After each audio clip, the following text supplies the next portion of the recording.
Candace Olafson is suing 18-year-old Martha Becker and her father, Jeffrey Pullman Becker, for damages to her house after Martha egged it. Tell me your first name.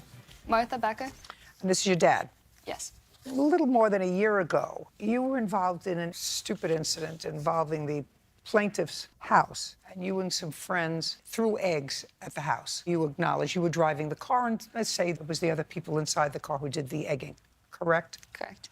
Did the reason have to do with her? This is your son? It's my son, Alex. You used to date him? That wasn't the reason, though. It was homecoming, so. Well, let's go back. It wasn't, a lot of people go teepee houses on homecoming and egg houses, and just the egging was not a very good idea, but it was just homecoming, and you don't teepee houses of people you don't know, or egg houses of people you don't know. Anyway, you say that the house was damaged. Yes, ma'am. How many eggs were thrown at the house? Do you remember? 12.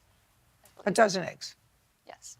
And were you at home that night? That was in September of 2017. Yes. And you heard it? I heard it, yes. The dog was barking. It was about, I think, 1 o'clock in the morning, and I went to investigate why the dog was barking downstairs. And he had been barking consistently. So you went outside? I opened the door, and that's when I noticed that the full pane glass door had eggs over the whole entire door. You couldn't even see out of it. Right. So what a normal person does is go and take a hose and hose it down. Is that what you did? I did after I called the police, and they came and looked at it, yes. Okay. And then you hosed it down? Correct. So you want to tell me what you allege the damage is? It hit the whole entire front of the house underneath the front porch, but had affected the siding alongside of the door, also besides the door, and the actual brick. Well, when you have an expert here to tell me, because what you're suing them for is almost $5,000. And in order for you to demonstrate to me that they caused damage that you couldn't take a hose and hose off, or even get somebody the next day if you had a stain on from the egging and wipe it off with some solution that is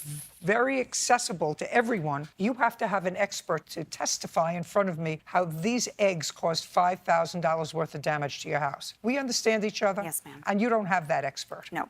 Great. I have evidence from the internet that I've looked at different websites. I don't care what evidence you have. You're not an expert. He's not an expert, and I'm not an expert. I'm an expert in living. I've also had houses that have been pranked, you know, over the course of all of my decades. Go outside, you take a hose, you hose it down.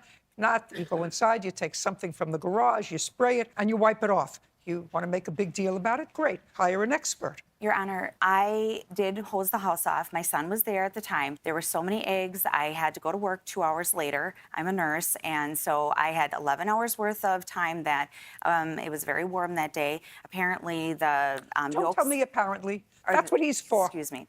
That's what he's for. So if what you're telling me is you negligently left the eggs sitting on the house because you went to work. No, Your Honor. I did hose it off, but I did not have an enzymatic cleaner. It was 1, 2 in the morning. Apparently, I needed to have some special cleaner, and I was supposed to get the eggs off because it damaged the siding and it damaged the door. It took off the finish of the door. They're not paying for that. That's your fault. It wouldn't have been my fault had the eggs not been on the door. That's absolutely correct. But it was your fault for not taking